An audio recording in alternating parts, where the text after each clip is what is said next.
Good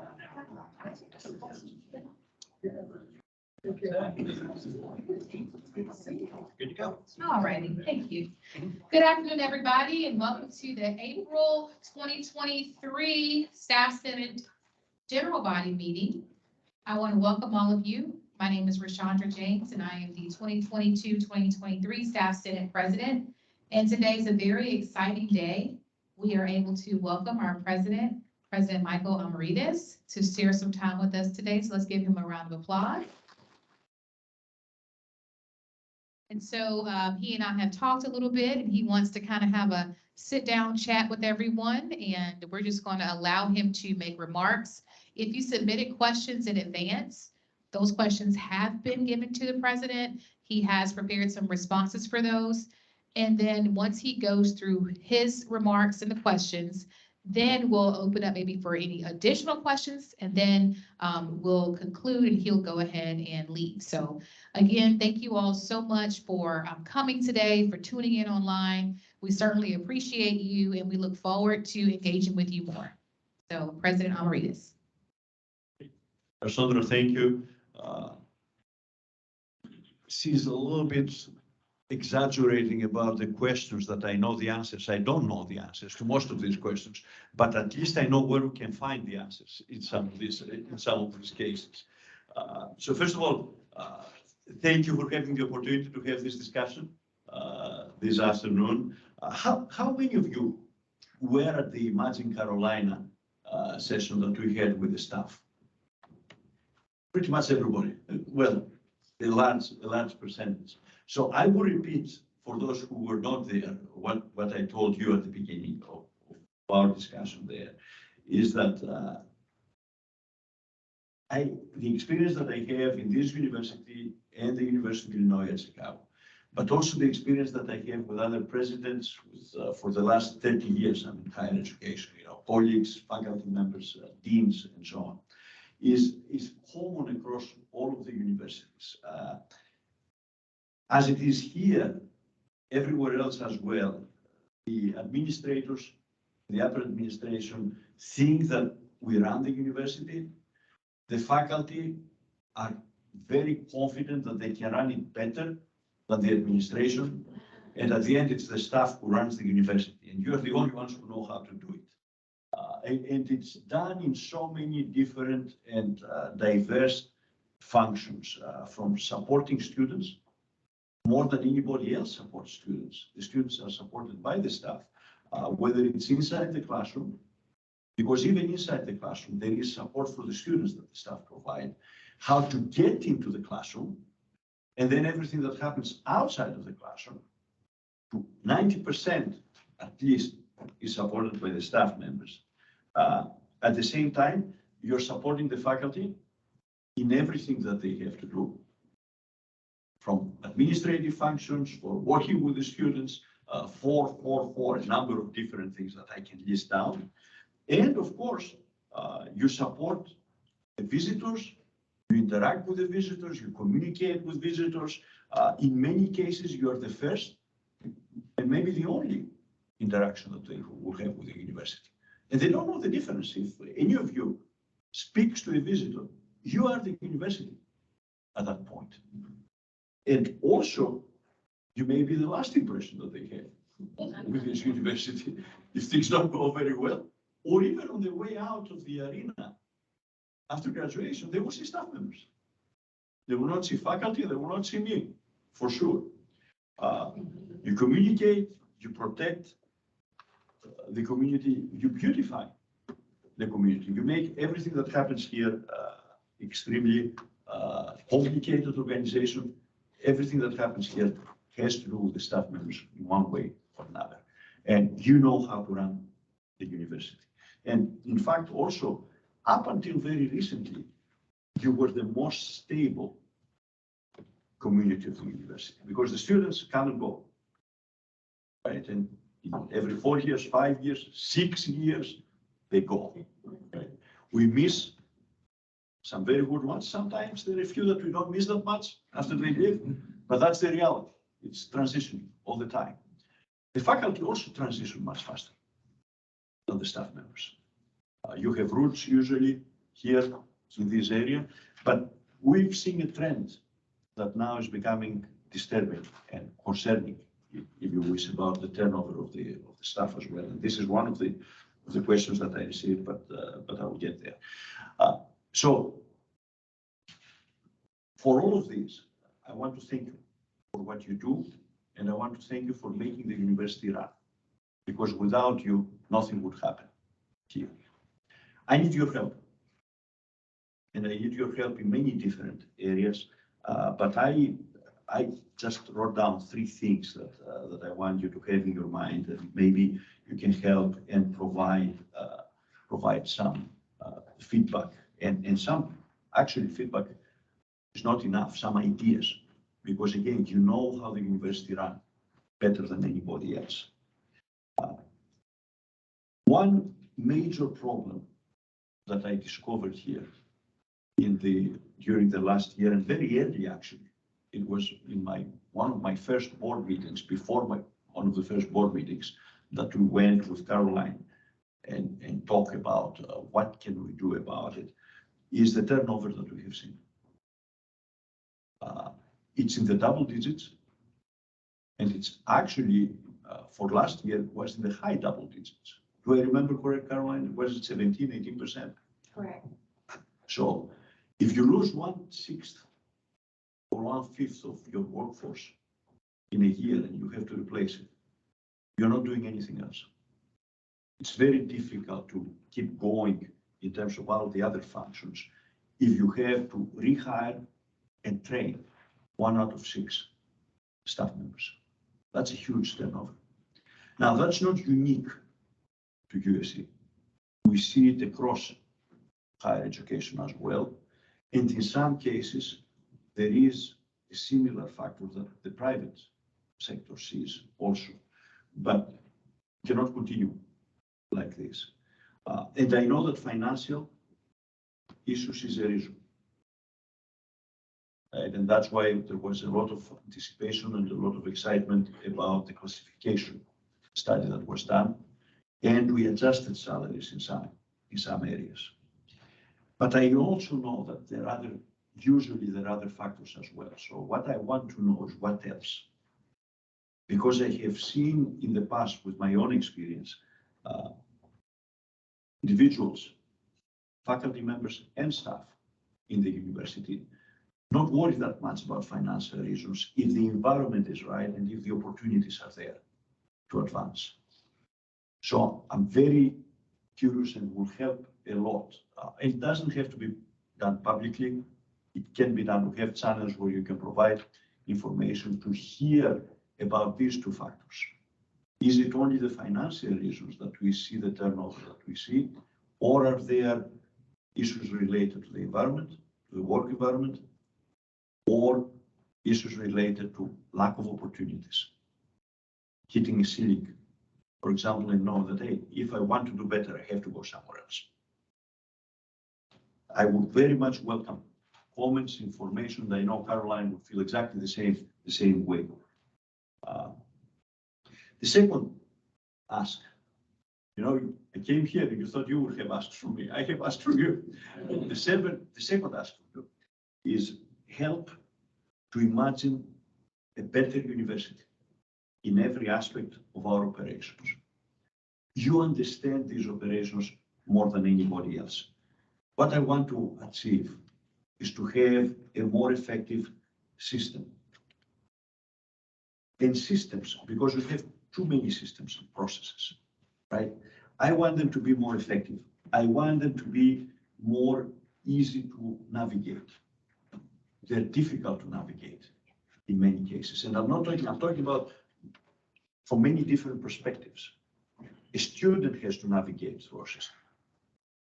An employee has to navigate through our system in many different ways.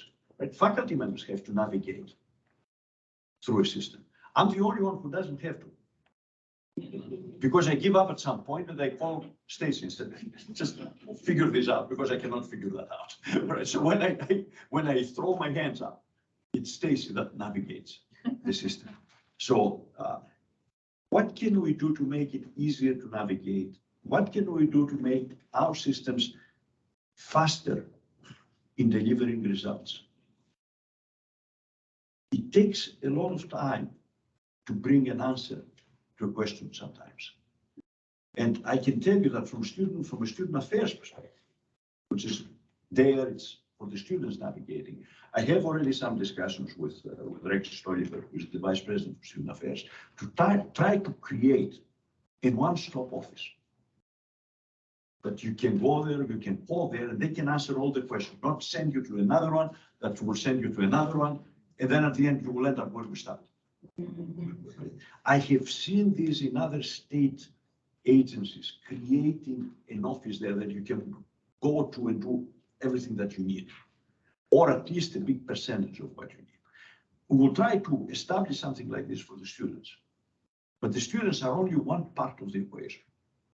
Right? What can we do for ourselves? Because we have to navigate the system also.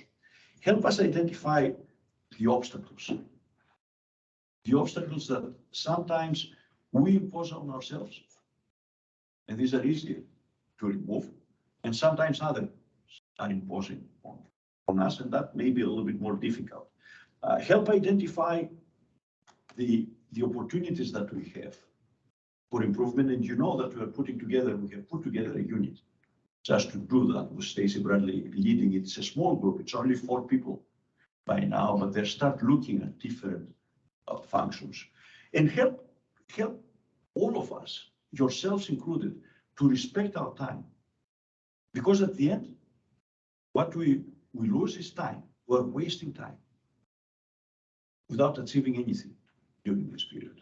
And we give the impression that we do not respect your time. If we ask you to do things that say, why do 6 people have to touch this document before we have a signature on it? Or why do I have to put paperwork and go through 4, supervisors for a $20 expenditure? Right? These are the type of things that we need to hear to understand where we're wasting our time. And then the third ask is has to do with the students.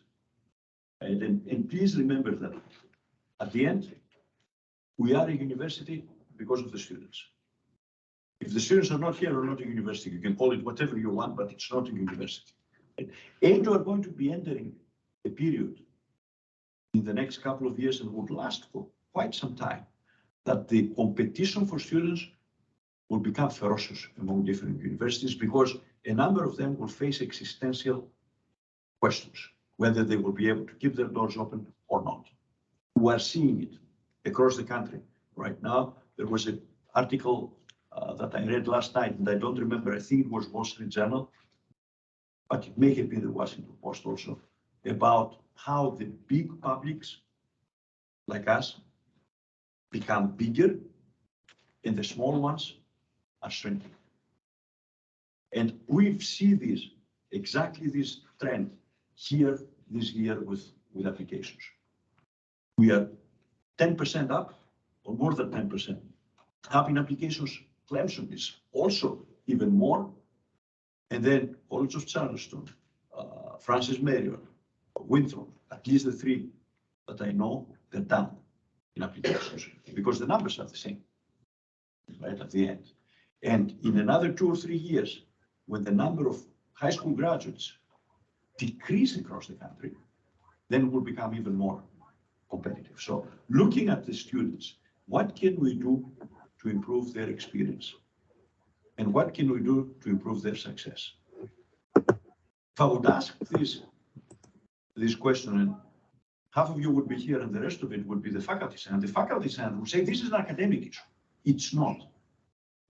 Yes, the academic part plays a role, but it also has to do with exactly what you're doing, right? Because you are serving the students as much as others, as much as the faculty members are serving the students. So I want to hear your perspective on how can we improve the student experience. And the students in a month, in a week, they spend at most 15 hours in the classroom. The rest of it is out of the classroom, and when they're out of the classroom and they interact with the university, usually they interact with you. They interact with the staff members. They don't interact with faculty members. So that's another piece that you can help with, especially because I think you see what the faculty and the administration do not see when the students are away from the classrooms and they are in different other activities that they play a role, especially those of you who are in student affairs. This is all the work that you do. So if you remember something from today, but I'm asking for help, right? Help us understand how can we retain the staff members better? Help us understand how we can have a more user-friendly university, and help us understand what can we do to be even more attractive to the students. We are attractive right now. We have a very strong brand, but that's not enough. I cannot sit on our success and wait, because the competition will become stronger and stronger. You send me a long list of good questions in different areas, and I will try to give a summary in different themes, and then please feel free to jump in and say, I asked the question, that's not exactly what I wanted. I want to hear X, Y, Z, right? The first couple of questions was about Imagine Carolina, the event that we had, and were questions about when are we going to hear something out of it? We came, and I paraphrase now, we came, we spent a number of hours here, and we haven't heard anything. And what are you doing with what we told you? That's the one. And the second one is what did I learn?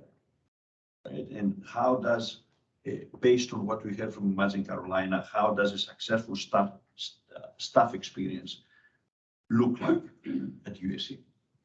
That second question I cannot answer. I want the answer from you. In your opinion, what does a successful staff experience look like at UofSC? I will turn this question around, and because you experience this more than anybody else. But I can talk to you about Imagine Carolina. There is this event was actually staffed by HR. They are providing a report, an extensive report. I haven't seen it yet. I believe that within a week or 2 weeks, we'll be ready. And the same thing that we did with the students, we will make it public. We'll give you the executive summary at least of this, to make sure that we are in agreement that indeed this is indeed what you said, and then we'll work on it to see what the key issues that we need to address. The same thing that we did with the students, for example, that started in September. By January, we had all of this reduced down to some priorities and started working on them. So we'll follow the same path. The other question was, are we going to do this every year? The answer is I don't know. For sure, we'll do it again. But is the frequency of every year enough?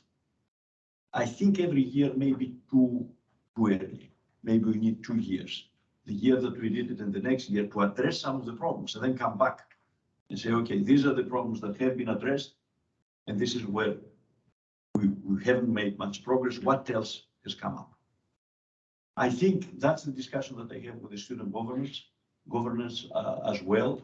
Are we going to have another one in September, or skip 1 year and do it the next year? And I think that we're leaning towards every 2 years to have some time in between and to give the opportunity to some of the measures that we take to play a role. But I'm open to suggestions to this one. And of course, you always have the Senate. But I will come back next year again, the next fall, and can bring some of these issues up at that time without having a full day here. There were a number of questions that can be grouped together about employment and HR questions.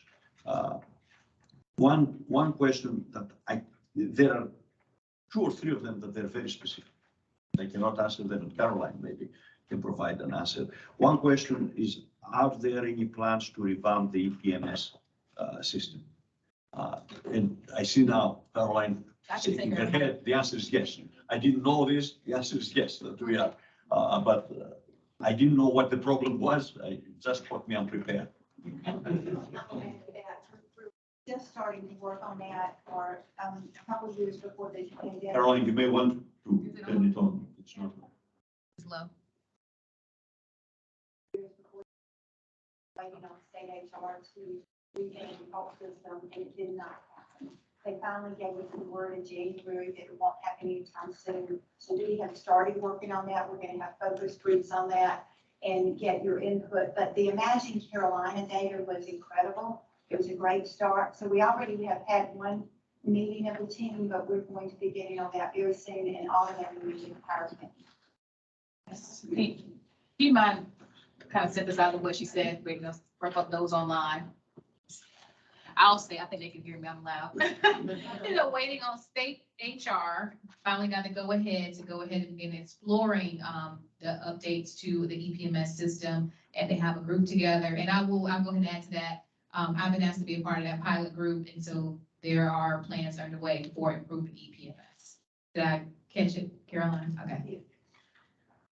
And is there any updates on the implementation of the redesign of the classification compensation system? I'm sorry. We're starting with? No. You know what, I'll go see that. That's what I meant. Seriously. We're starting to Yeah, schedule. Caroline. Yeah. We are starting to schedule the phase 3, which is the compression below the midpoint. Also, with the general increase that we're expecting, we want to get closer to that market value by increasing the scale. So we're doing 2 things this spring. One, we'll be working with the departments. We have some in mind already, and we're going to be looking at compression. And around the time of the general increase, we'll probably be following up with the implementation for the compression. But we, of course, have to save that July 1 date for implementation of the GI that we're expecting. Yes. In speaking about salaries, the update from the State House, you probably have seen or you have read the House in their budget 3% increase in salaries. The Senate put 5%. There is, don't celebrate about the 5% yet. But what we know is that, of course, if there is disagreement. You're talking pretty loud. Oh, there it is. It's Carol. The Senate put it at 5. In these cases, it goes into conference unless the House decides to go with the 5%. The information that we get, at least, at this point is nothing official, right? But the expectation is that it will end up somewhere in between. It's not going to be at the high end. It's not going to be at the low end. You can do the math easily and you can figure out where it may end up. We'll see.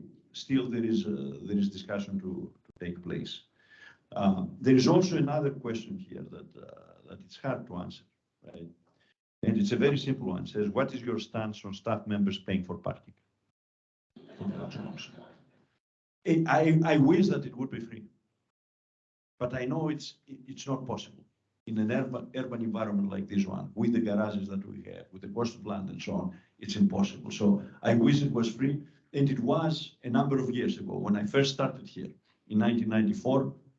We had free parking at least down there at Schwerin. I don't know if it was across the university. The garages were always different, right? And then all of a sudden, sometime soon thereafter, I didn't have to do with anything to do with it. It was not my arrival, but soon thereafter, we started paying for parking. And the reality is that the cost is there, and it's an urban environment. I don't have a better answer for this one. There are there are 3 questions also about infrastructure and facilities, and they vary from administrative infrastructure. And the first question was, are there any plans to improve the administrative infrastructure? And you can look at it 2 different ways to this term. I can improve administrative infrastructure by increasing staff members. And in some areas, selectively, with the funds that we have, we're doing this. We're going to hire, and we are hiring more at HR and trying to fill the empty positions there. Title IX office, just ask for another couple of positions. We will put positions there.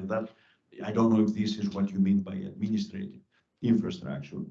And the second part is we can improve the administrative infrastructure by trying to minimize all the intermediate things that don't need to be done. That's exactly what we're looking at when we're talking about operational excellence. What can we do with the infrastructure that we have, making our processes simpler and respecting the time of the people that they have to go through this. There is another question about infrastructure that refers to IT infrastructure in particular, and it brings up the issue of we need more resources to support both traditional learning and online learning now that both types are intertwined. Now that actually is up for discussion. We have not become an online university, and we don't want to become an online university, because if we do that, we will lose a good portion of our students. One of the biggest complaints that I had, and there were not many, from the parents, because we have a number of groups that they represent the parents, and there's a parents' council that I meet with them every semester. They come here, they're in state and out of state. The first meeting that I had, the biggest issue is, why are there so many online classes? We thought that you were back. We thought that you were teaching. Why is my son or my daughter, and I had it for at least two of them, and many others were shaking their heads. My son or my daughter, and I don't remember who was who, has only 2 face-to-face classes and 3 classes online, or 1 is one would say, and 4 classes online. And that's not why I'm paying.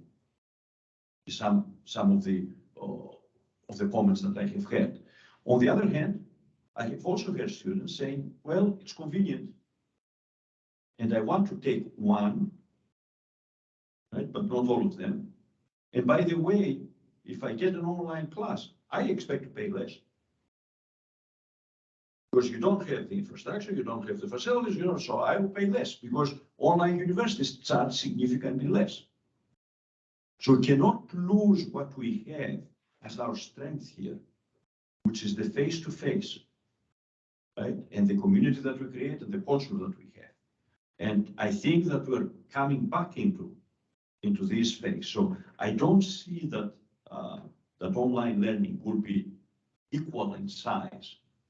At the same time, it will have to be a component, but only if it benefits the students, not if it benefits us to do it, because otherwise we will lose the students, quite frankly.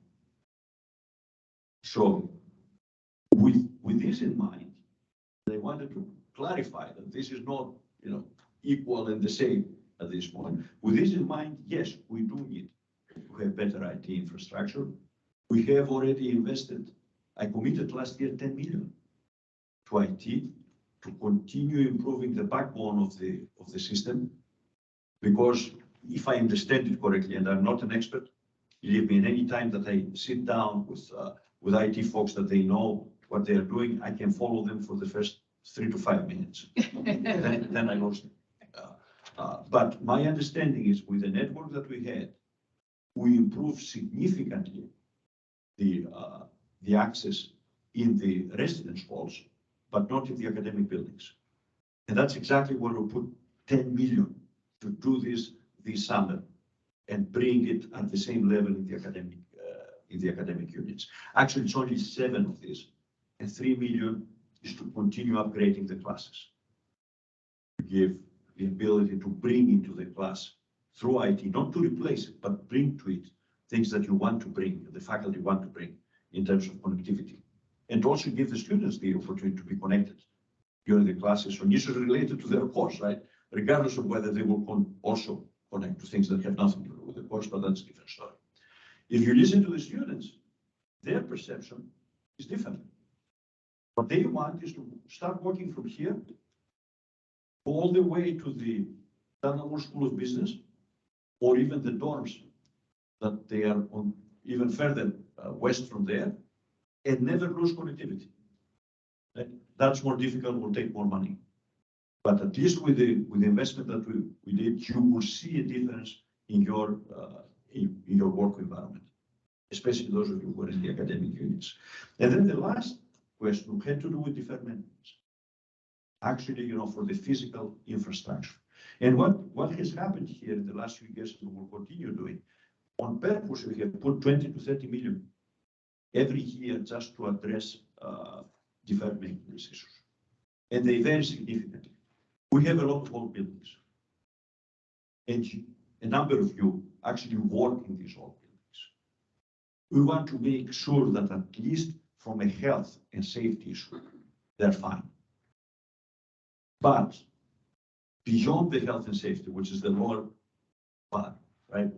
Can I commit that every building will up to the most modern standards and we have, fantastic functions? No. And that's a problem that we have across the country.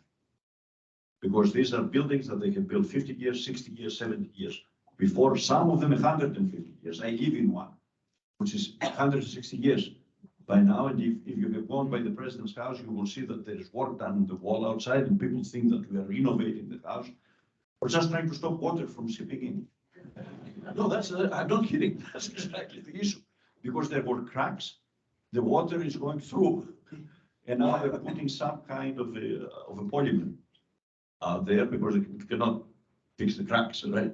And I'm wondering, I'm glad there are no earthquakes here, or at least serious earthquakes, right? So that's maintenance, and we have a number of these buildings. So we're doing the best that we can. Part of the question also is, are some of these buildings worth salvaging? Because you reach at a point where trying to maintain the building is more expensive than blowing it up and building a new one. We cannot do this on the Horseshoe because every building is historic registered. We cannot do this to the houses that are across because the neighbors don't like it. So you have several restrictions. They're not historic houses, but my understanding is that there was some kind of an agreement with the neighborhood until the last ones of them gone and move somewhere else. We cannot touch them. But there are other buildings that we can get rid of and replace. And one of the things that is going to happen in the next month or so, you will see a master plan about student housing, which face exactly the same problems. And what are we going to do then? With the new beds that we have, we're getting in the South Campus, what are we going to do with beds? What are we going to do with a number of these dorms that they have also been built 60 years ago? All right, two other questions. Health Sciences Campus question. When can we expect to hear more information about the new Health Sciences Campus? This is in the design phase now. And the College of Medicine is involved in the design, and the design phase will take almost a year. When the design phase is completed in December, soon thereafter we'll start construction there. But that's the most important part, and my understanding is that the College of Medicine faculty and staff are involved in the design process. There are going to be two very large buildings there. One will be a research building, and the other one will be a purely education building. There is a possibility, if things end up the way that they look right now at the State House, that we may get additional funding to build a small clinical facility next to the two buildings for the medical school. And then there are two questions about DEI. Considering, the first one says, considering the current anti-DEI bills being circulated in several states, including South Carolina, where do we stand on continuing support for DEI efforts? And in a similar way, it says, how have the recent discussions at the South Carolina State House regarding DEI affected our campus strategic planning efforts? The second one is easy. It hasn't affected any of our strategic planning efforts, remain exactly the same. When we are looking at what is happening at the House right now, by now, any new bill that gets submitted is very, very low probability that will make it through both chambers during this session. So what you see now, when you hear and you read about new bills being submitted, this is the first step to play in this field next year, next legislation session. So I do not anticipate any bill that will come out of the of this session that addresses DEI issues, as we have seen in some other states. This is not going to happen, at least with the information that I have and what I see. Now, there were a couple of bills that they were just filed in the House. One is coming from the Freedom Caucus, and the other one is coming from the leadership. The one from the leadership is fairly basically states that DEI parameters are not affecting the hiring. In essence, saying that you cannot discriminate in hiring or hiring any individual among this group, not the opposite way. And the other one from the Freedom Caucus is more extended. It has a lot of information in there. I don't worry that any of them will get through. And if the leadership gets through, again, it doesn't change what we're doing right now. Because what we do during our hiring, we don't hire people because of the color of their skin or because of who they are, or we hire the best people. And we actually provide equal opportunity to all. That's what the Equal Opportunity Act is saying.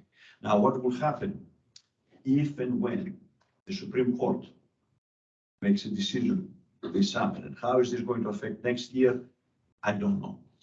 Whatever happens, we'll be ready to make our case of what we're talking about.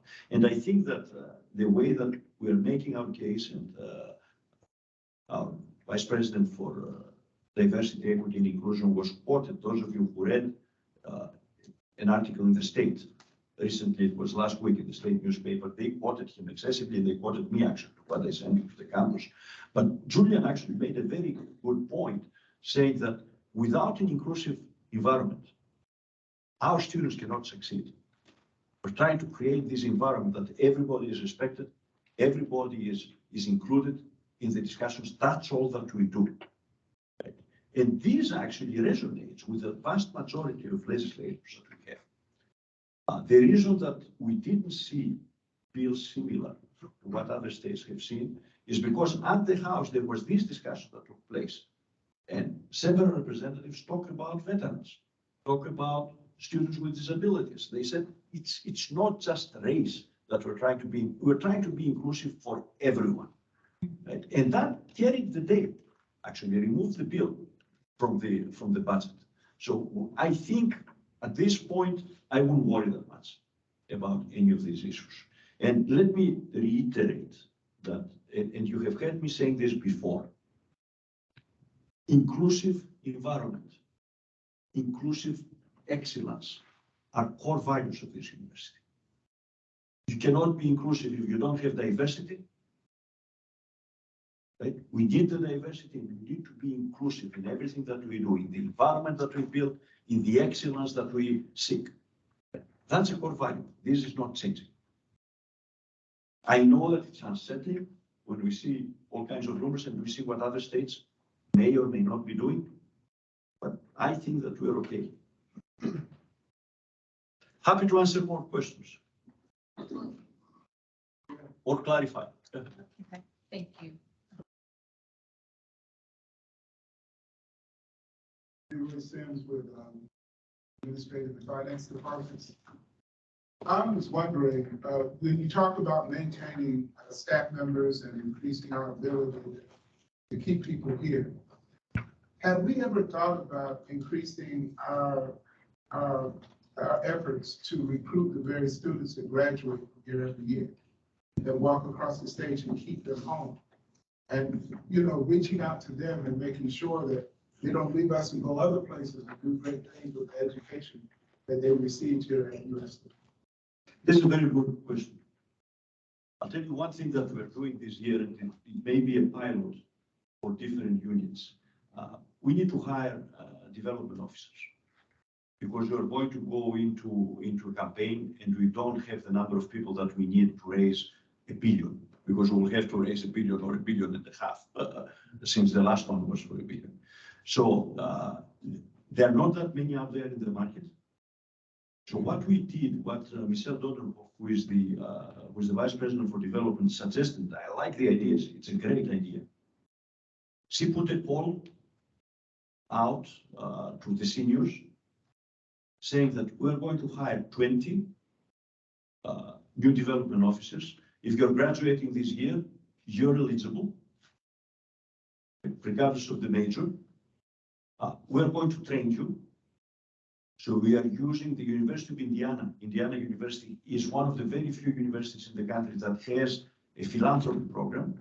They will come down here and train them for 6 months, part of it face-to-face, part of it online. So they will be certified. And then you will stay with us. Great response. You cannot find a development officer when you're putting ads out. And we have, for 20 positions, we have close to 50 students applying.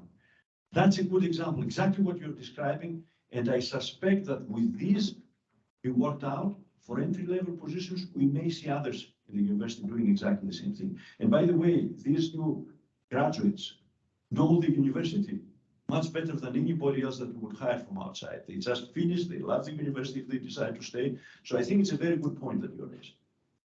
And we may see more. Hi, Brian Hall, College of Engineering and Computing. Dr. Maurice, I was thinking about the 3 questions that you had for us at the beginning. How can we better retain staff? How can we make university processes faster, more efficient? And how can we improve the student experience? And I really think these are not 3 separate things. Students, faculty, staff are all frustrated with inefficient, slow processes. Staff want to do their job better. Staff want better processes, but staff can't focus on process improvement when all their available time and energy is doing the required tasks of their job. There are frequent staff vacancies that staff have to cover and do a second job in addition to the job that they're doing. And yes, I know how this sounds. If we just hire more staff and pay them more, everything will be great. And I appreciate there are limited resources, and just hiring more staff is not, there are competing interests for resources. But more of a comment than a question, but I would encourage you that as you think about how best to allocate limited university resources, that investing in the staff is a good investment. Investing in the staff can build those process improvements. If staff are not maxed out doing their job, staff can improve the experience for everybody at the university with the availability to put the effort in and do that. Thank you. Try to do the best that we can. Part of the problem is that these are recurring money, right? And these are the most difficult money to find, because you hire somebody, you want to make sure that you have the recurring money. I would never use one-time money to start hiring people, because that's completely unfair. And our recurring money is, it's fat right now with all the things that we are trying to do. But believe me, all the hires that I'm authorizing are staff members. The colleges hire the faculty members, to the point now that maybe we need to put some money to faculty as well.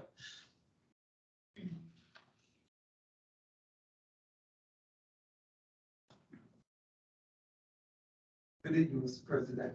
Anthony E. Morgan, University Libraries. You may want to defer this back to Caroline, but my question is, how will HR communicate with staff about what is currently occurring in phase 3? What is the timeline for phase 3 to be completed? How do HR decide what departments and divisions start with? And are the funds available to make it right for the current employees to retain them? Caroline, this is too technical for me.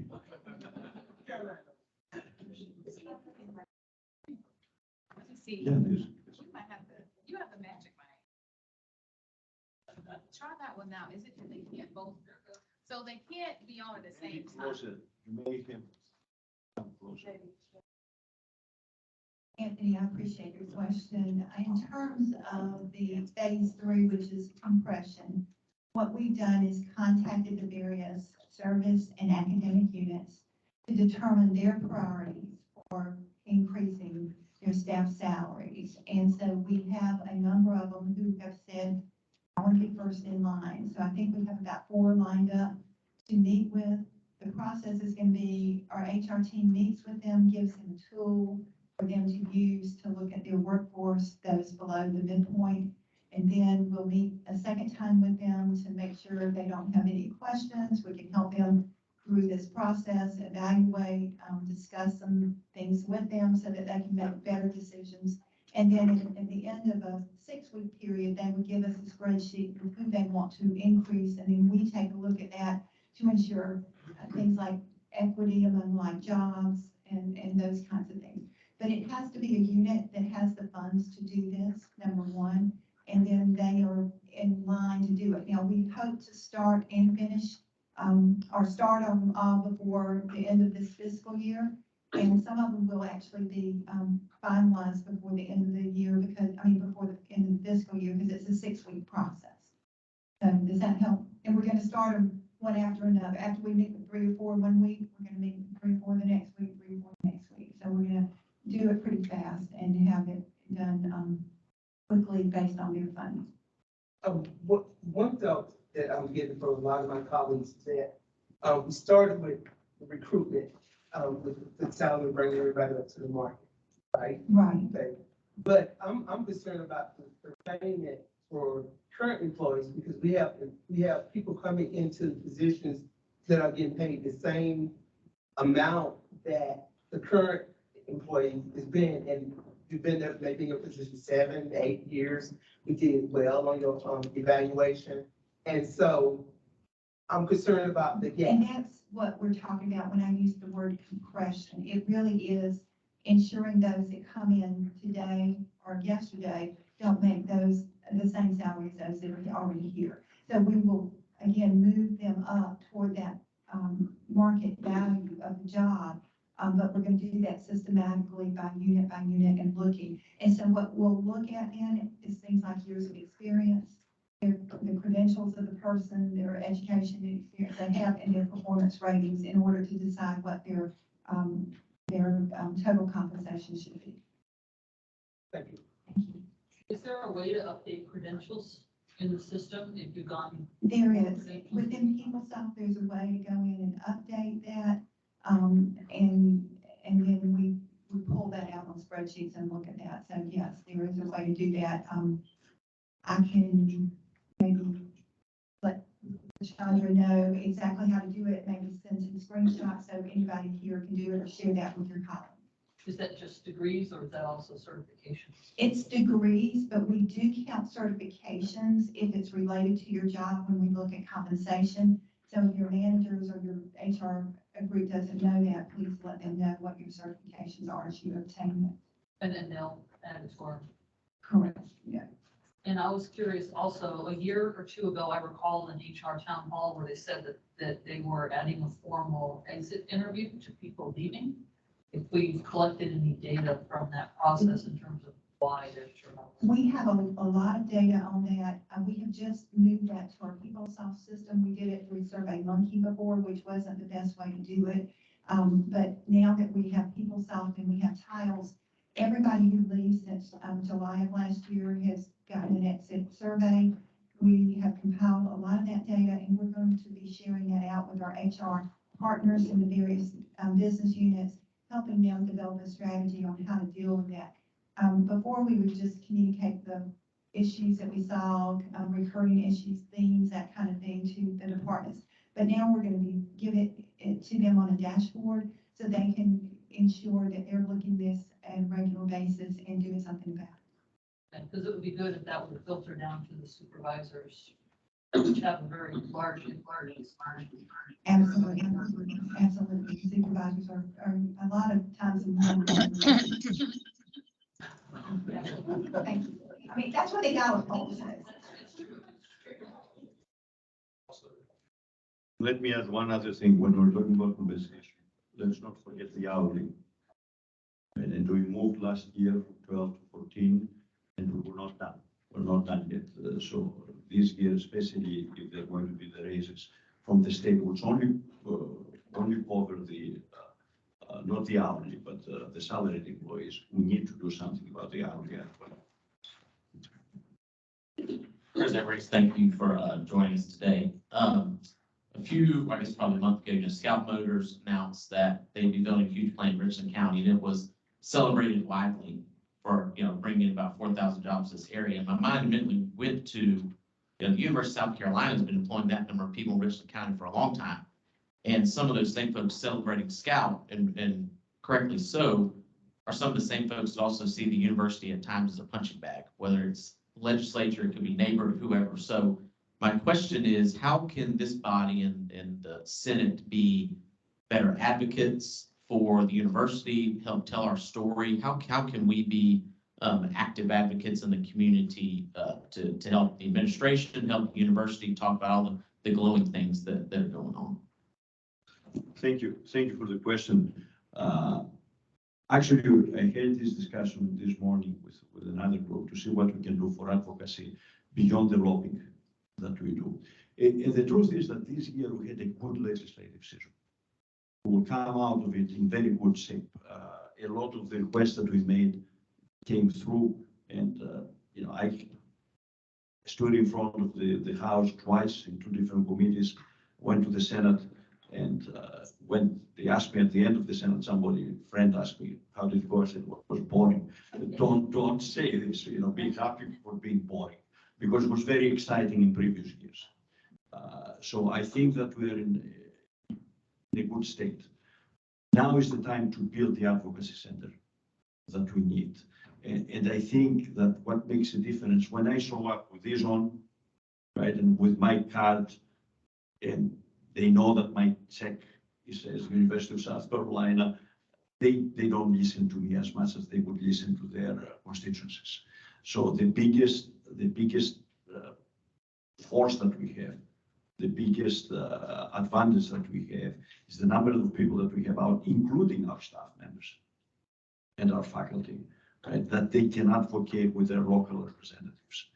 We are working on setting up a network like this that we can activate and have all the information specifically to send people to one or two legislators, not randomly, right, that they are in their district, that they have a connection with them, that they know them, and they may have an impact. So we are working on this, and I really appreciate it. And we will ask you, we will ask our staff members, who is your legislator that you can call actually, or you can text, not just send an email, because they receive, I don't know, thousands of emails, and chances are nobody reads them.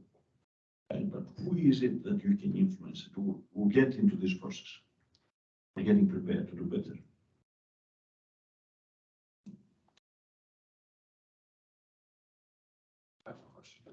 Last one. Could you speak loudly? Just for our friends online, just in case. Thank you for coming today. My name is Brad Holt. I'm in the Division of Administration and Finance Controller's Office. I know that last year, with the cost of living that we got last year, that when you combine that with the tuition freeze, that, the cost of living applies to all state employees and really all your employees at the university, but it doesn't necessarily come with funding from the legislature. And we had to make some difficult decisions about how that filtered down through academic versus maybe support units. And there was a bit of a squeeze from the support units from what I could tell. I know in our department, maybe some planned hirings were put on hold in lieu of funding the cost of living. And I'm just curious what your perspective on that is going forward. And if you see more balance in that going forward, if we're going to continue to have tuition. We'll cover the increases centered for every unit, for academics and for the support units, based on because we're getting good chunk of the mitigation this year, better than it was last year, significantly better. And by the way, they are also covering the insurance increases from the state. So we'll be able to, I know exactly what you're talking about, and I put some of the first money that I had in terms of recurring funds to cover this difference in the number of the units that they could not provide the raises last year. They would have to fire people to provide them. So we did it last year to try to bring some balance later in the process. And this time is from the beginning, so we'll cover everything. Everything in terms of the raises, right? Just make sure you don't have me on the record. You said we'll cover everything. Let's go. Right. Well, thank you so much, President Amaritas, for giving us so many time. I'm going to introduce Stacy Fritz. This is Stacy Fritz.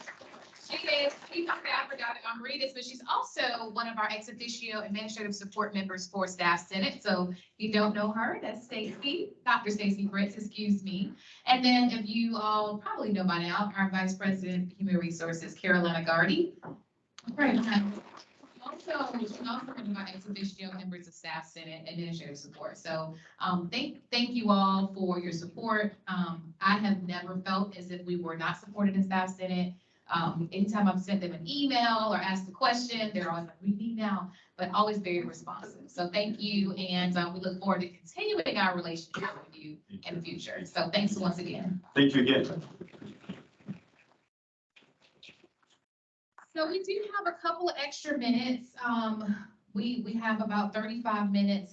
We did kind of create a agenda that could go either way. It could be early release agenda, or it could be just some pertinent items. So if you all could just humor me for a few minutes, there are some very important things that I do want you all to be aware of.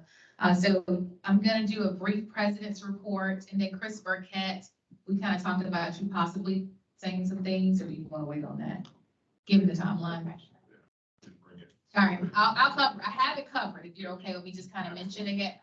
And I'll mention give the guard, and these are just things that are happening in the month of April that can't wait until May, okay?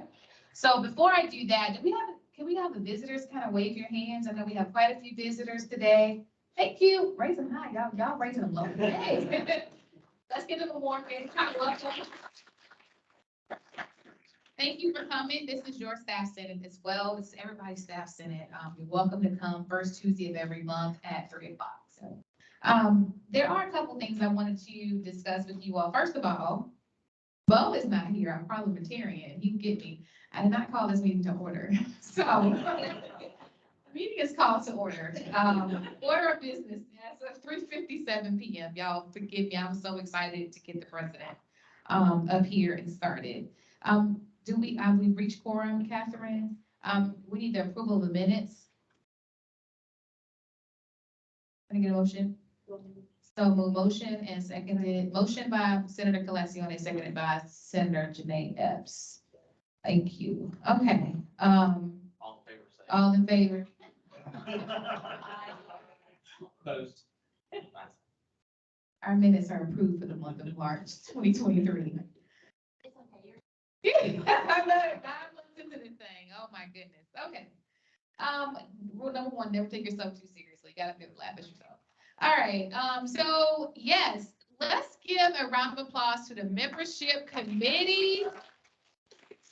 Staff senator elections have begun, and it is hard. I'm not gonna say it is hard to do elections. So a special thank you to Kelly Fink for leading this membership committee.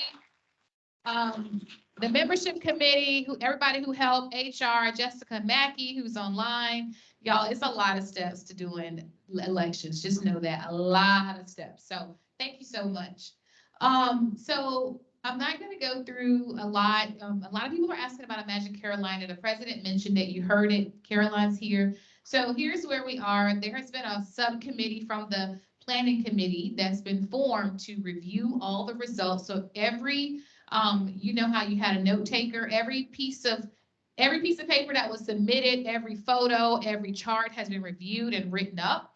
Since then, Kim Pruitt has been leading us in going through each and every comment, and each and every comment has then been categorized into area of oversight. And from there, if the area of oversight has received a slide that includes all the comments that relate to their area, and they have been tasked with reviewing them for educational purposes, for updates, or just for any options for change. So once that's all reviewed and each person over that area, when I'm saying person, I'm saying executive leader, once every executive leader reviews their particular slide, we'll come back together as a committee and prepare for a presentation for staff. Okay, so that's where it is. It is a quite a lengthy process. We want to make sure that we cover everything. We want to make sure our responses are thoughtful and thorough. So that's where Imagine Carolina is. It has not been forgotten. The aim is the end of April. Am I right in that, Caroline? So thank y'all for your patience, but it has been on the top of our minds, and it's certainly being discussed. Staff Senate Awards. This is where Chris looked at me like, what are you talking about? Staff Senate Awards. Let's give Chris Burkett a round of applause. Along with his committee, we have done a lot of amazing work with that. Chris and his committee have been just monumental, instrumental in this inaugural effort. It is a huge effort. And I'll talk about that in a minute. We also rolled out membership for 2023, 2024 elections that's going on right now, and then met with Caroline just this morning to discuss the staff awards. So that's what I actually want to talk about because I know I'm gonna get a lot of questions. So this is where we are in the staff senate elections timeline. This is today. Voting has opened. Voting will close on the 24th. New senators will be announced on the 9th. The 10th, we'll get a blast out to the university about these are your new senators. This is your new leadership. And then we'll have an orientation. Orientation location will be in the Darla School of Business. Do we have the name of the room, Tyson? I'm not familiar with the place. Is it one of the meeting rooms? 3 rooms that will be in. Okay, I don't want to say. we'll let them know. Parking will be available. At no charge. We'll let you know. But it's gonna be the Darla School of Business on June 22nd. A lot of you all will not be returning next year, but those in the room who will be there. We will have a similar format, a 9 to 4 p.m. because we're having so many new senators coming in. So that's where we are. Gift for Garnet, April 19th.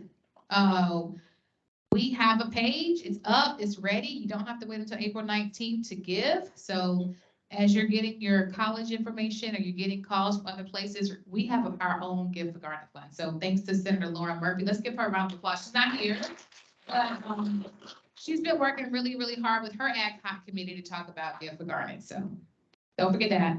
And then I want to talk about Staff Senate Awards because this is going to go out before we meet again. So in our March meeting, we voted to approve the Staff Senate Awards with the modifications as suggested.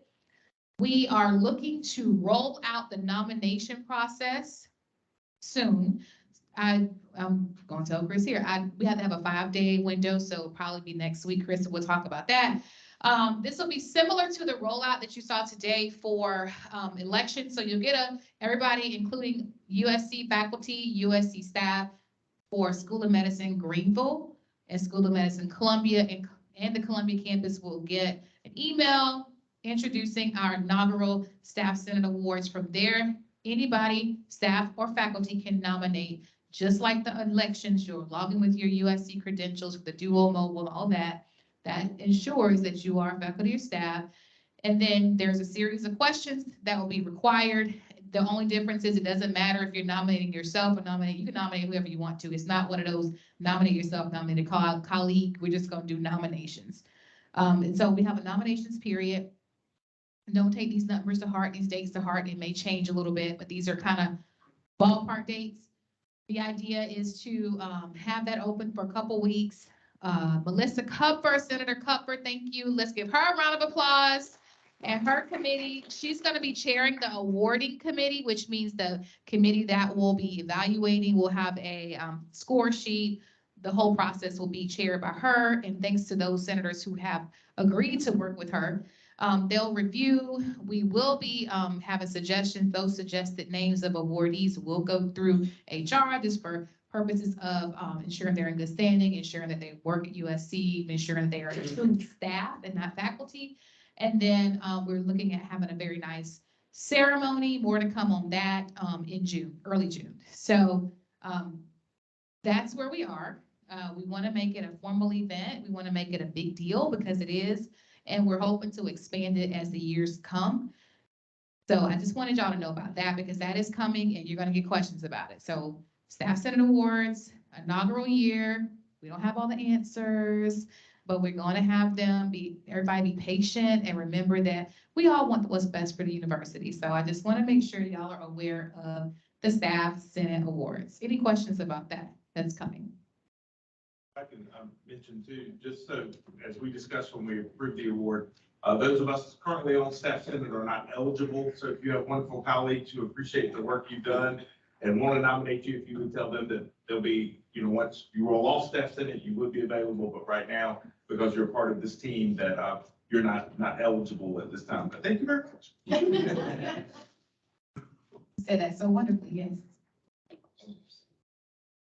And then finally, for our May meeting, we're gonna have, Mr. Carlton Washington. He's the president of our South Carolina State Employees Association.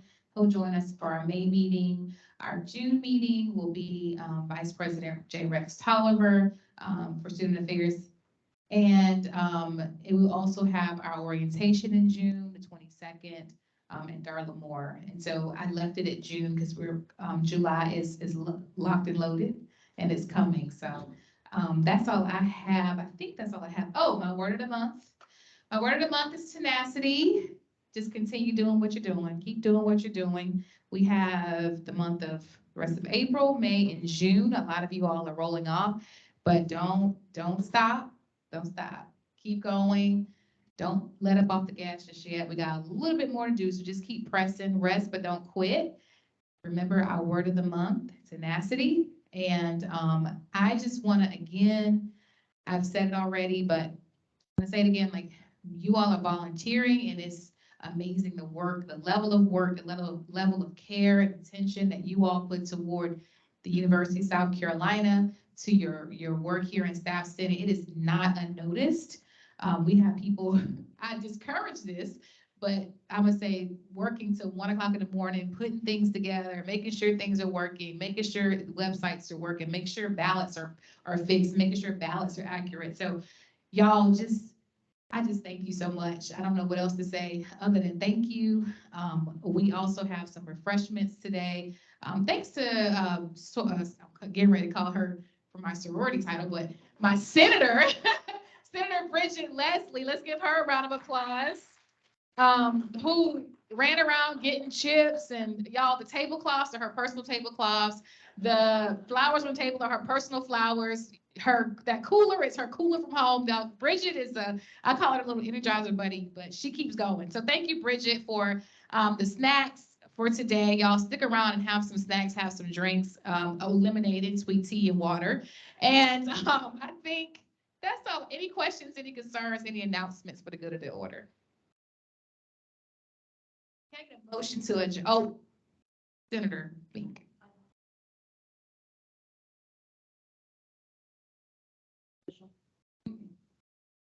What now? Oh, we did that, the official leadership for next year. Yes, so last meeting, thank you, Kelly. Senator Fink. Last meeting, I thought I said it, but we'll do it again. Our official leadership for next year, if you could please stand. The executive committee has officially, you're talking about adopted the president. I think we did it last time, but we'll still do it again. Tyson Lusk. Vice President, where did Megan go? She's also an Energizer buddy. Megan Colacione, Vice President. Our Treasurer, Senator Vanessa Berry. Parliamentarian, Senator Chris Burkett. And our Secretary, Senator Catherine Hilson. Thank you so much. And your past president, myself. I think that's everybody. So that's our 2023-2024 Executive Committee official announcement. Anything else? Thanks, Kelly. I don't know if I did that or not. Good of the order. All right, now I'm gonna get a motion to adjourn. Moved, second, all in favor? Any opposed? All right, meeting adjourned.